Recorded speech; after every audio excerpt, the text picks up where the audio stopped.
নমস্কার বন্ধুরা, আমি বৃষ্টি। গল্প বৃষ্টির আড্ডার একটি নতুন অডিও স্টোরিতে আবারও সকলকে স্বাগত জানাচ্ছি। আশা করছি তোমরা সকলে ভীষণ ভালো আছো। তোমাদের ভালোবাসায় এবং আশীর্বাদে আমরাও বেশ ভালো রয়েছি। তো বেশ কয়েকদিন পর আবার নিয়ে চলে এসেছি ব্যোমকেশ বক্সীর সেই পুরনো গল্প পথের কাঁটা পর্ব 3। তাহলে চলো আর বেশি কথা বলার একদম সময় নষ্ট করবো না, সোজা গল্পের মধ্যে প্রবেশ করি। আজকের গল্পের নাম হলো শরদিন্দু বন্দ্যোপাধ্যায়ের লেখা এক অসাধারণ চরিত্র ব্যোমকেশ বক্সীর পথের কাঁটা পর্ব 3। আমি বিস্মিত অবিশ্বাসের সুরে বললাম, 7-8 গজ দূর থেকে মেরেছে, তবু কেউ ধরতে পারল না? ব্যোমকেশ বলল, সেইটি হয়ে দাঁড়িয়েছে প্রধান প্রহেলিকা। ভেবে দেখো, খুন করবার পর লোকটা হয়তো দর্শকদের মধ্যেই ছিল, হয়তো নিজের হাতে তুলে মৃতদেহ স্থানান্তরিত করেছে, কিন্তু তবু কেউ বুঝতে পারল না কি করে সে এমনভাবে আত্মগোপন করলো। আমি অনেকক্ষণ চিন্তা করে বললাম, আচ্ছা, এমন তো হতে পারে হত্যাকারী পকেটের ভিতর এমন একটা যন্ত্র নিয়ে বেড়ায় যা থেকে গ্রামোফোন ছোড়া যায়, তারপর তার শিকারের সামনে এসে পকেট থেকে যন্ত্রটা ফায়ার করে। পকেটে হাত দিয়ে অনেকেই রাস্তায় চলে, সুতরাং কারো সন্দেহ হয় না। ব্যোমকেশ বলল, তা যদি হতো তাহলে ফুটপাতের ওপরেই তো কাজ সারতে পারত, রাস্তায় নামতে হয় কেন? তাছাড়া এমন কোনো যন্ত্র আমার জানা নেই যার নিঃশব্দে ছোড়া যায়, অথচ তার নিক্ষিপ্ত গুলি একটা মানুষের শরীর ফুটো করে হৃৎপিণ্ডে গিয়ে পৌঁছতে পারে। তাতে কতখানি শক্তির দরকার ভেবে দেখেছ? আমি নিরুত্তর হয়ে থাকলাম। ব্যোমকেশ হাঁটুর উপর কুনুই রেখে ও করতলের চিবুক নামিয়ে এনে বহুক্ষণ চুপ করে বসে থাকল। শেষে বলল, বুঝতে পারছি, এর একটা খুব সহজ সমাধান হাতের কাছেই রয়েছে, কিন্তু কিছুদিন ধরতে পারছি না। যতবার ধরবার চেষ্টা করছে পাশ কাটিয়ে বেরিয়ে যাচ্ছে। রাত্রিবেলা এই বিষয়ে আর কোনো কথা হলো না। ঘুমোবার আগে পর্যন্ত ব্যোমকেশ অন্যমনস্ক হয়ে থাকলো। সমস্যা যে উত্তরটা হাতের কাছে থেকেও তার যুক্তির ফাঁদে ধরা দিচ্ছে না, তারই পিছনে তার মন যে ব্যাগের মতো ছুটে যাচ্ছে তা বুঝে আমিও তার একাগ্র অনুধাবনে বাধা দিলাম না। পরদিন সকালে চিন্তাক্রান্ত মুখেই সে বিছানা ছেড়ে উঠল এবং তাড়াতাড়ি মুখ হাত ধুয়ে 1 পেয়ালা চা গলাত্বকরণ করে বেরিয়ে গেল। ঘন্টা দিনের পরে যখন ফিরল তখন জিজ্ঞাসা করলাম, কোথায় গেছিলে? ব্যোমকেশ জুতোর ফিতে খুলতে খুলতে অন্য মনে বলল, উকিলের বাড়ি। তাকে উন্মনা দেখে আমি আর প্রশ্ন করলাম না। অপরাহ্নের দিকে তাকে কিছু প্রফুল্ল দেখলাম। সমস্ত দুপুর সে নিজের ঘরে দরজা বন্ধ করে কাজ করছিল। একবার টেলিফোনে কার সাথে কথা বলল শুনতে পেলাম। প্রায় 4:30টার সময় সে দরজা খুলে গলা বাড়িয়ে বলল, ওয়ে, কাল কি ঠিক হয়েছিল ভুলে গেলে? পথের কাঁটার প্রত্যক্ষ প্রমাণ দেবার সময় যে উপস্থিত। সত্যই পথের কাঁটার কথা একেবারে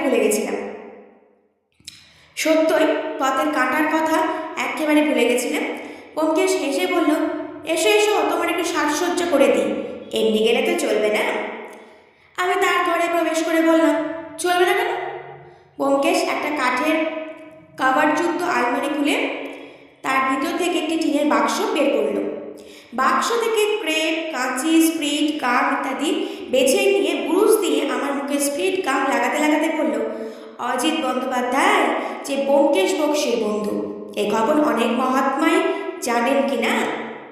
তাই একটু সতর্কতা। মিনিট 15 পরে আমার অঙ্গসজ্জা শেষ করে যখন ব্যোমকেশ ছেড়ে দিল, তখন আয়নার সামনে গিয়ে দেখি, কি সর্বনাশ! এ তো অজিত বন্দ্যোপাধ্যায় নয়, এ যে সম্পূর্ণ একটা আলাদা লোক।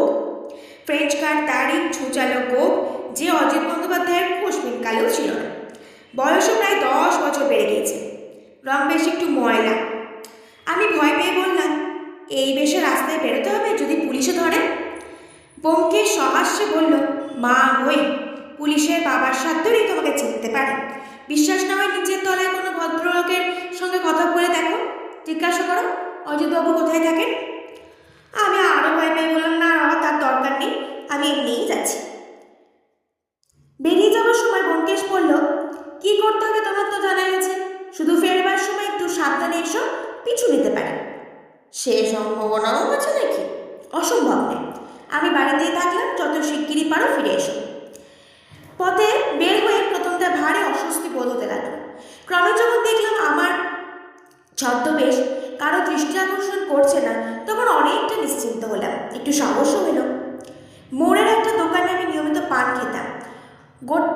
খোট্টা পানওয়ালা আমাকে দেখেই সেলাম করতো। সেখানে গিয়ে সদর্পে পান চাইলাম। লোকটা নির্বিকার চিত্তে পান দিয়ে পয়সা কুড়িয়ে নিয়ে আমার দিকে ভালো করে তাকিয়ে দেখল না। 5টা বেজে গিয়েছিল, সুতরাং আর দেরি করা একদম ঠিক হবে না বুঝেই ট্রামের দিকে চলতে থাকলাম। এসপ্ল্যানেডে নেমে বেরোতে বেরোতে সংকেত স্থানে উপস্থিত হলাম। মনের অবস্থা যদিও ঠিক অভিসারিকার মতো নয়, তবুও বেশ একটু কৌতুক এবং উত্তেজনা অনুভব করতে লাগলাম। কৌতুক কিন্তু বেশিক্ষণ আর স্থায়ী হলো না। যে পথে জলস্রোতের মতোই ছুটে চলেছে, সেখানে স্থানের মতো দাঁড়িয়ে থাকা কি সহজ ব্যাপার? 2-4টে কুনুয়ের গুঁতো নির্বিকারভাবে হজম করলাম। অকারণে সঙ্গের মতো ল্যাম্পপোস্ট ধরে দাঁড়িয়ে থাকায় অন্য বিপদ আছে। চৌমাথার ওপর একটা সার্জেন্ট দাঁড়িয়েছিল। সে সপ্রশ্নভাবে আমার দিকে 2-3 বার দৃষ্টি নিক্ষেপ করলো। এখনই তো এসে জিজ্ঞাসা করবে, কেন দাঁড়িয়েছ? কি করি? ফুটপাতের ধারে হোয়াইটওয়েল লেটলের দোকানের একটা প্রকাণ্ড কাঁচ ঢাকা জানলায় নানাবিধ বিলাতি পণ্য সাজানো ছিল, সেই দিকে মুগ্ধ দৃষ্টিতে তাকিয়ে থাকলাম। মনে ভাবলাম, পাড়াকে ভূত মনে করে ক্ষতি নেই, গাঁট কাটা ভেবে হয়তো হাত পড়া না পড়া। ঘুরে দেখলাম 5টা 50। কোনো ক্রমে আর 10 মিনিট কাটাতে পারলে বাঁচা যায়। অধীরভাবে অপেক্ষা করতে লাগলাম। মনটা নিজের পাঞ্জাবির পকেটের মধ্যে পড়ে থাকলো। 2-1 বার পকেটে হাত দিয়েও দেখলাম না, কিন্তু সেখানে কিছু নতুন এসে জমা হয়নি। অবশেষে 6টা বাজতেই একটা আরামে নিঃশ্বাস ফেলে ল্যাম্পপোস্ট থেকে সরে দাঁড়ালাম। পকেট দুটো ভালো করে পরীক্ষা করলাম, চিঠিপত্র কিছু নেই। নিরাশার সঙ্গে সঙ্গে একটা সংবৎসর আনন্দ হতে লাগলো।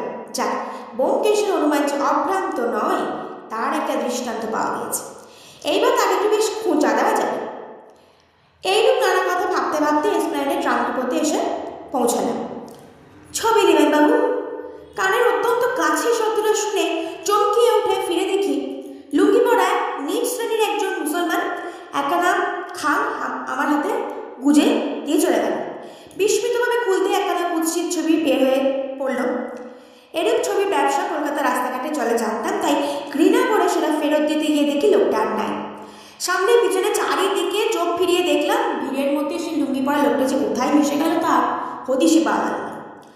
অবাক হয়ে কী করবো ভাবছি, এমন সময় একটা ছোট্ট হাসির শব্দে আমার চমক ভেঙে দেখলাম একজন বৃদ্ধ গোছের ফিরিঙ্গি ভদ্রলোক আমার পাশে দাঁড়িয়ে আছে। আমার দিকে না তাকিয়ে তিনি পরিষ্কার বাংলায় একান্ত পরিচিত কণ্ঠে বললেন, চিঠি তো পেয়ে গেছো দেখছি, এবার বাড়ি যাও। একটু ঘুরে যেও। হ্যাঁ, এখান থেকে ট্রামে বউবাজারের মোড় পর্যন্ত যেও, সেখান থেকে বাসে করে হাওড়ার মোড় পর্যন্ত, তারপর ট্যাক্সিতে করে সোজা বাড়ি। সার্কুলার রোডে ট্রাম আসে, সেখানে দাঁড়িয়ে থাকলাম এবং সাহেব তাতে উঠে বসলেন। আমি সমস্ত শহর ঘুরিয়ে যখন বাড়ি ফিরলাম, তখন ব্যোমকেশ আরাম কেদারের উপর লম্বা হয়ে সিগার টানছে। আমি তার সামনে চেয়ার টেনে নিয়ে বসে বললাম, সাহেব কখন এলে? ব্যোমকেশ ধূম উৎকিরণ করে বলল, মিনিট 20। আমি বললাম, আমার পিছু দিয়েছিলে কেন? ব্যোমকেশ উঠে বসে বলল, যে কারণে দিয়েছিলাম তা তো সফল হলো না, 1 মিনিট দেরি হয়ে গেল। তুমি যখন ল্যাম্পপোস্ট ধরে দাঁড়িয়েছিলে, আমি তখন ঠিক তোমার 5 হাত দূরে লেটলের দোকানের ভিতর জানলার সামনে দাঁড়িয়ে সিল্কের মোজা পছন্দ করছিলাম। পথের কাঁটার ব্যাপারই বোধ হয় কিছু সন্দেহ করে থাকবে, বিশেষত তুমি যেরকম ছটফট করছিলে আর 2 মিনিট অন্তর পকেটে হাত দিচ্ছিলে, তাতে সন্দেহ হবারই কথা। তাই সে তখন চিঠিখানা দিলে না। তুমি চলে যাবার পর আমি দোকান থেকে বেরিয়েছি, মিনিট 2-3 দেরি হয়েছিল, তারই মধ্যে লোকটা কাজ হাসিল করে বেরিয়ে গেল। আমি যখন পৌঁছালাম তখন তুমি খাম হাতে করে ইয়ের মতো দাঁড়িয়ে আছো। কী করে খাম পেলে বলো? কী করে আবার পেলাম তা বিবৃত করলে। পর ব্যোমকেশ জিজ্ঞাসা করলো, লোকটাকে ভালো করে দেখেছিলে? কিছু মনে আছে? আমি চিন্তা করে বললাম, না, শুধু মনে আছে তার নাকের পাশে একটা মস্ত আঁচল ছিল। ব্যোমকেশ হতাশ হয়ে মাথা নেড়ে বলল, সেটা আসল না নকল, তোমার গোপদারির মতো। যাক, এখন চিঠিখানা দেখি তুমি ইতিমধ্যে বাথরুমে গিয়ে তোমার দাড়ি কোপ ধুয়ে এসো। মুখের রম্বহুল্লোক বর্জন করে স্নান সেরে যখন ফিরলাম তখন ব্যোমকেশের মুখ দেখে একেবারে অবাক হয়ে গেলাম। 2 হাত পিছনে দিয়ে সে দ্রুত পদে ঘরে পায়চারি করছে। তার মুখে চোখে এমন একটা প্রদীপ্ত উল্লাসের প্রতিচ্ছবি ফুটে উঠছে যে তা দেখে আমার বুকের ভিতরটা লাফিয়ে উঠল। আমি সাগ্রহে হয়ে জিজ্ঞাসা করলাম, চিঠিতে কি দেখলে? কিছু পেয়েছো নাকি? ব্যোমকেশ উচ্ছ্বসিত আনন্দ বেগে আমার পিঠ চাপড়িয়ে বলল, শুধু একটা কথা অজিত, একটি ছোট্ট কথা, কিন্তু এখন তুমি কিছু বলবো না। হাওড়ার ব্রিজ কখনো খোলা অবস্থায় দেখেছ? আমার মনের অবস্থা হয়েছিল ঠিক সেরকম। 2 দিক থেকে পথ এসেছে, কিন্তু মাঝখানটিতে একটুখানি ফাঁক, একটি পন্টুন খোলা, আর সেই ফাঁকটুকু জোড়া লেগে গেছে। কি করে জোড়া লাগলো? চিঠিতে কি আছে তুমি পড়ে দেখো বলে ব্যোমকেশ খোলা কাগজখানা আমার হাতে দিল।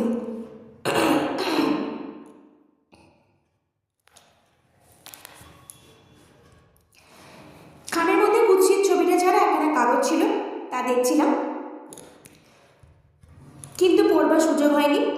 এখন দেখলাম পরিষ্কার করে লেখা আছে, আপনার পথের কাঁটা কে, তার নাম ও ঠিকানা কি, আপনি কি চান, পরিষ্কার করে লিখুন, কোনো কথা লুকাবেন না, নিজের নাম স্বাক্ষর করবার কোনো দরকার নেই। লিখিত পত্র খামে ভরে আগামী রবিবার 10ই মার্চ রাত্রি 12টার সময় খিদিরপুর রেস কোর্সের পাশের রাস্তা দিয়ে পশ্চিম দিকে যাবেন। একটি লোক বাইসাইকেল করে আপনার সামনে দিয়ে আসবে। তার চোখে মোটা গগলস দেখলে আপনি চিনতে পেরে যাবেন। তাকে দেখবা মাত্রই আপনার পত্রটি তার হাতে দিয়ে পাশের দিকে হাত বাড়িয়ে থাকবেন।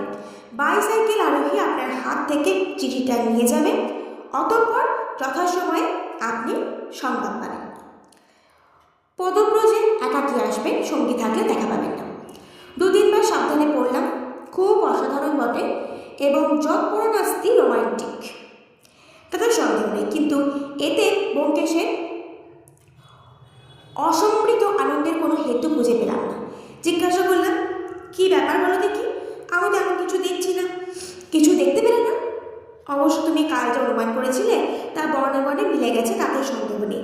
লোকটার আত্মগোপন করবার চেষ্টার মধ্যে হয়তো কোনো বদ মতলব থাকতে পারে, কিন্তু তাছাড়া আর তো আমি কিছু দেখছি না। হায় অন্ধ, অত বড় জিনিসটা দেখতে পেলে না? ব্যোমকেশ হঠাৎ থেমে গেল। বাইরে সিঁড়িতে পদশব্দ হতে লাগলো। ব্যোমকেশ কিছুক্ষণ একাগ্র মনে শুনে বলল, আসু বাবু, এসব কথা ওকে একবার বলার দরকার নেই, বলে চিঠিখানা আমার হাত থেকে নিয়ে নিজের পকেটে ভরে রাখল।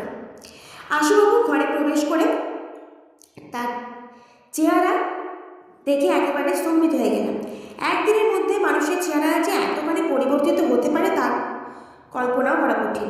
মাথার চুল অবিন্যস্ত, জামা কাপড়ে পরিপাট্য নাই, কালের মাংস ঝুলে গিয়েছে, চোখের কোলে কালি, যেন অকস্মাৎ কোনো মর্মান্তিক আঘাত পেয়ে একেবারে ভেঙে পড়েছে। কার সদ্য মৃত্যুর মুখ থেকে রক্ষা পাওয়ার পরও তাকে এতটাও বিষণ্ণ দেখায়নি। তিনি একখানা চেয়ারে অত্যন্ত ক্লান্তভাবে বসে পড়ে বললেন, একটা দুঃখ সংবাদ পেয়ে আপনাকে খবর দিতে এসেছি ব্যোমকেশবাবু, আমার উকিল বিলাস মল্লিক পালিয়েছে। ব্যোমকেশ গম্ভীর অথচ সদয় কণ্ঠে বলল, সে পালাবেন যাক, সে সঙ্গে আপনার জোড়াসাঁকোর বন্ধুটিও গেছে, বোধহয় খবর পেয়েছেন। আশুবাবু হতবুদ্ধির মতো কিছুক্ষণ তাকিয়ে থেকে বললেন, আপনি আপনি সব জানেন?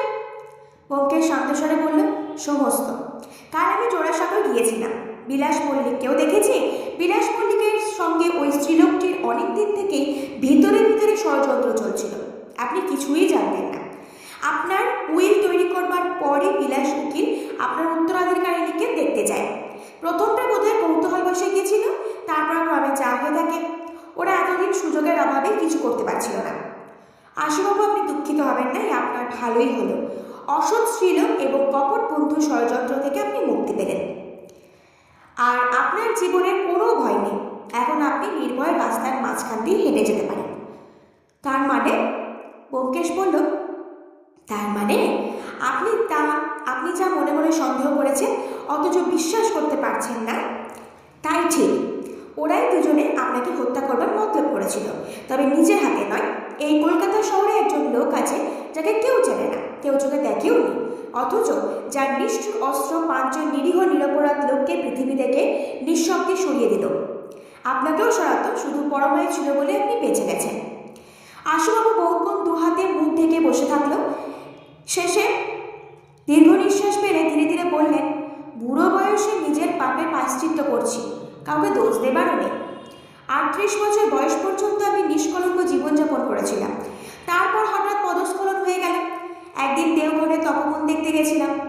সেখানে একটি অপূর্ব সুন্দরী মেয়ে দেখে একেবারে আত্মহারা হয়ে গেলাম। বিবাহে আমার চিরদিনের অরুচি ছিল, কিন্তু তাকে বিয়ে করবার জন্য একেবারে পাগল হয়ে উঠলাম। শেষে একদিন জানতে পারলাম সে বেশ্যার মেয়ে। বিবাহ হলো না, কিন্তু তাকে ছাড়তেও পারলাম না। কলকাতায় এনে বাড়ি ভাড়া করে রাখলাম। সেই থেকে এই 12-13 বছর তাকে স্ত্রীর মতোই দেখে এসেছি। তাকে সমস্ত সম্পত্তি লিখে দিয়েছিলাম, সে তো আপনি জানেন। ভাবতাম সেও আমাকে স্বামীর মতোই ভালোবাসে, কোনোদিন সন্দেহ হয়নি। বুঝতে পারিনি যে পাপের রক্তে যার জন্ম সে কখনো সাধ্যি হতে পারে না। যাক, বুড়ো বয়সে যে শিক্ষা পেলাম হয়তো পরজন্মে কাজে লাগবে। কিছুক্ষণ নীরব থেকে ভগ্নস্বরে জিজ্ঞাসা করলেন, ওরা তারা কোথায় গিয়েছে, আপনি কিছু জানেন কি? ব্যোমকেশ বলল, না, আর সে জেনেও কোনো লাভ নেই। নিয়তি তাদের যে পথে টেনে নিয়ে যাচ্ছে সে পথে আপনি যেতে পারবেন না। আশুবাবু, আপনার অপরাধ সমাজের কাছে হয়তো নিন্দিত হবে, কিন্তু আমি আপনাকে চিরদিন শ্রদ্ধা করব, এটা জেনে থাকবেন। মনের দিক থেকে আপনি খাঁটি আছেন, কাদা ঘেঁটেও আপনি নির্মল থাকতে পেরেছেন। এইটি হলো আপনার সবচেয়ে বড় প্রশংসার কথা। এখন আপনার খুবই আঘাত লেগেছে, এরকম বিশ্বাসঘাতকতা কার না লাগে, কিন্তু ক্রমে বুঝবেন এর চেয়ে ইষ্ট আপনার আর কিছু হতে পারে। আশুবাবু আবেগপূর্ণ স্বরে বললেন, ব্যোমকেশবাবু, আপনি আমার চেয়ে বয়স অনেক ছোট, কিন্তু আপনার কাছে আমি যে সান্ত্বনা পেয়ে গেলাম, আমি এটা কোথাও প্রত্যাশা করিনি। নিজের লজ্জাকর পাপের ফল যে ভোগ করে তাকে কেউ সহানুভূতি দেখায় না, তাই তার প্রায়শ্চিত্ত এত ভয়ঙ্কর। আপনার সহানুভূতি পেয়ে আমার অর্ধেক বোঝা হালকা হয়ে গেছে। আর বেশি কি বলবো, চিরদিনের জন্য আপনার কাছে আমি ঋণী হয়ে থাকলাম। আশুবাবু বিদায় নেবার পর তার অদ্ভুত ট্র্যাজেডির ছায়ায় মন আচ্ছন্ন হয়ে থাকল। শোবার পূর্বে ব্যোমকেশকে আগে প্রশ্ন করলাম, আশুবাবুকে খুন করবার চেষ্টার পেছনে যে ওই বিলাস উকিল আর ওই স্ত্রীলোকটা আছে, একথা তুমি কবে জানলে? কাল বিকালে। তবে পালাবার আগে তাদের ধরলে না কেন? ধরলে কোনো লাভ হতো না, তাদের অপরাধ কোনো আদালতেই প্রমাণ করতে পারত না।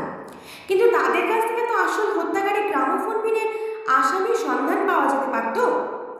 ব্যোমকেশ মুখ টিপে হেসে বলল, তা যদি সম্ভব হতো তাহলে আমি নিজে তাদের তাড়াবার চেষ্টা করতাম না। তুমি তাদের তাড়িয়েছ? হ্যাঁ, আশুবাবু দৈবক্রমে বেঁচে যাওয়াতে তারা উড়ু উড়ু করছিল। আমি আজ সকালে বিলাস উকিলের বাড়ি গিয়ে ইশারা ইঙ্গিতে বুঝিয়ে দিয়ে এলাম যে আমি অনেক কথাই জানি, যদি এই বেলা সরে না পড়ে হাতে দড়ি পড়বে। বিলাস উকিল বুদ্ধিমান লোক, সন্ধ্যার গাড়িতে বামাল সমেত নিরুদ্দেশ হলেন। কিন্তু ওদের দাঁড়িয়ে তোমার লাভ কি হলো? ব্যোমকেশ একটা হাই তুলে উঠে দাঁড়িয়ে বলল, লাভ এমন কিছু না, কেবল একটু দুষ্টের দমন করা গেল। বিলাস উকিল শুধু হাতে নিরুদ্দেশ হওয়ার লোক নন, মক্কেলে টাকা করি যা তার কাছে ছিল সমস্তই সঙ্গে নিয়েছিলেন, এবং এতক্ষণে বোধ করি বর্ধমানের পুলিশ তাকে হাসতে পড়েছে। আগে থাকতে তার খবর জানত কি না?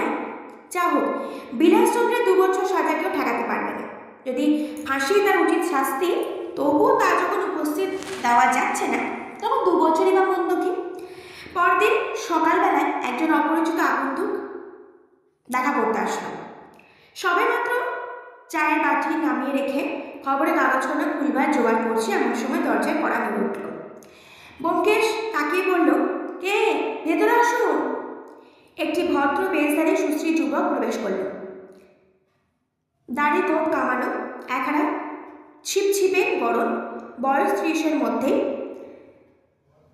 চেহারা দেখলে মনে হয় একজন অ্যাথলেট। সামনে আমাদের দেখে স্মিত মুখে নমস্কার করে বলল, কিছু মনে করবেন না, সকালবেলায় বিরক্ত করতে চলে এলাম। আমার নাম প্রফুল্ল রায়, আমি একজন বীমা কোম্পানির এজেন্ট বলে অনাহুতভাবে একখানা চেয়ার অধিকার করে বসে পড়ল। এরপরের পর্বে কী হতে চলেছে তা তোমরা কমেন্টে জানিও। তো চলো আজকের মতো এই পর্বটা এখানে শেষ করে দিলাম। খুব শিগগিরই নতুন পর্ব নিয়ে হাজির হয়ে যাব। আর যারা এখনো পর্যন্ত আগের পর্বগুলো শোনোনি তাদের বলবো প্লিজ প্লিজ প্লিজ আমার চ্যানেলটাকে সাবস্ক্রাইব করো এবং